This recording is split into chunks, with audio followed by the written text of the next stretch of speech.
আসি।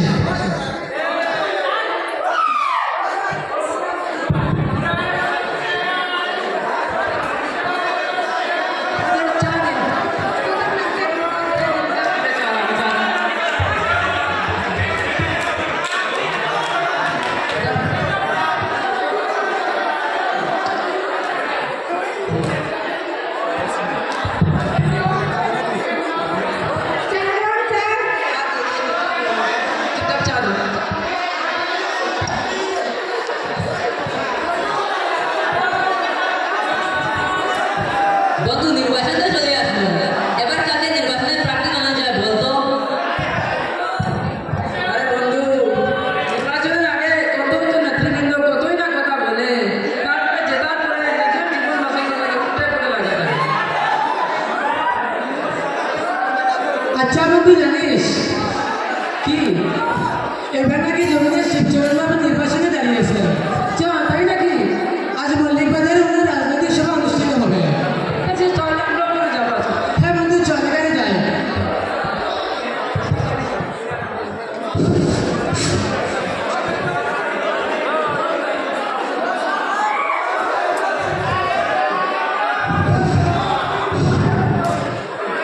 আরে সবাই দাঁড়া, শোনেন স্যার, দাদা শোনেন স্যার। জয় জমিদার বাবু জয়!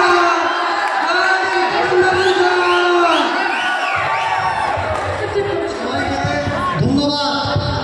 এত বিপুল জনসাধারণ আমার নির্বাচনী জনসভায় এসছেন, তার জন্য আমি আপ্লুত। আপনারা জানেন, আপনাদের আশীর্বাদ নিয়ে আমি ভোটে দাঁড়িয়েছি, ভোট ভিক্ষা করতে এসেছি। আপনারা আমাকে ভোট দিন, আমি আপনাদের জন্য আমার জীবন বিসর্জন করতে রাজি আছি। কয়ে জমিদার বাবু, এইরকম কথা সকলেই জেতার আগে বল, কিন্তু পরে তো আর টাকা দেওয়া যায় না। তারপর কি করবেন আপনারা? তা আগে বন্ধু দেখি। বন্ধুগণ, বিভ্রান্ত হবেন না। যেটা জিজ্ঞেস করলো যে অনেকেই তো প্রতিশ্রুতি দেয় কিন্তু পালন করে কজন? আগেও তো আপনারা ভোট দিয়েছেন, আপনাদের দারিদ্রতা দূরীকরণ হয়নি। আমার কথা এবং কাজে মিল আছে। আমি কথা দিচ্ছি, আমি জেতার পরে প্রথম লক্ষ্য দারিদ্র দূরীকরণ করব। জয় জমিদার বাবুর জয়! জয় শিবচরণ বাবুর জয়! সবাইকে ধন্যবাদ। কেউ বিরোধীদের প্ররোচনায় পা দেবেন না, বিপুল ভোটে জয়যুক্ত করুন।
তুমি যে কথাটি বলছো যে আমাদের সমাজ থেকে কি ভিক্ষা দূর করা যায় না, বিষয়টি বলতে খুবই সহজ, কিন্তু এই কাজটি করা খুবই কঠিন।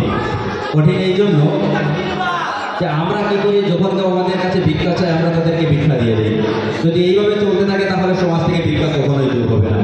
এটার জন্য যে কাজটি করতে হবে সেটা হলো গ্রাম ভিত্তিক কিংবা জেলা ভিত্তিক কিংবা এক একটি কয়েকজন যুব সমাজ মিলে এক একটি যদি গ্রুপ তৈরি করি এবং মানুষকে যে ভিক্ষা দেবো আমরা তার হাতে ভিক্ষা ধরিয়ে না দিয়ে যদি আমরা এই ভিক্ষার বদলে যদি কিছু একটা ছোট হলেও ব্যবসা ধরিয়ে দেই তাহলে সে তার ব্যবসা করে চলবে এবং দেখবে একদিন আস্তে আস্তে সমাজ থেকে ভিক্ষা দূর হয়ে যাবে।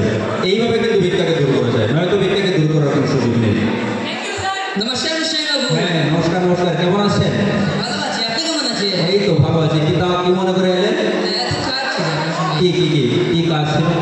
আচ্ছা আগে আগে বসুন বসুন, তারপর বলুন। বসুন আগে, বলেন তো কি হয়েছে। আজকে বন্ধুদের সঙ্গে শহরে পার্টি দিতে গিয়েছিলাম। আমার একটা বন্ধু পার্টি দিচ্ছিল। হঠাৎ আমার সামনে একটা ভিক্ষারি চলে গেল। কিন্তু আমার বন্ধু ওকে ভিক্ষা দেওয়ার পরিবর্তে তুচ্ছতা চিল্লা করে আগে ফেলে দিয়েছে। আচ্ছা মুশির বাবু, একটা কথা বলুন তো, এই সমাজ থেকে কি ভিক্ষা নামক ঔষধ কি দূরীকরণ করা যায় না? ভিক্ষাকে তো দূর করা যায়, এই কথাগুলোই আমরা এখন একটু আগে বসে ভাবছিলাম। এটাকে আমরা যেভাবে ভাবি যে কোনো রাজনৈতিক নেতা কিংবা কোনো ধনী মানুষ এসে আমাদের সমাজ থেকে ভিক্ষাকে দূর করে দেবে, এটা সম্ভব নয়, এটা হবে না। এটা হওয়ার জন্য কাজ একটাই, যে আমরা যাদেরকে ভিক্ষা দিই যদি আমরা তাদের হাতে ভিক্ষা না দিয়ে যদি ছোটো ছোটো ব্যবসা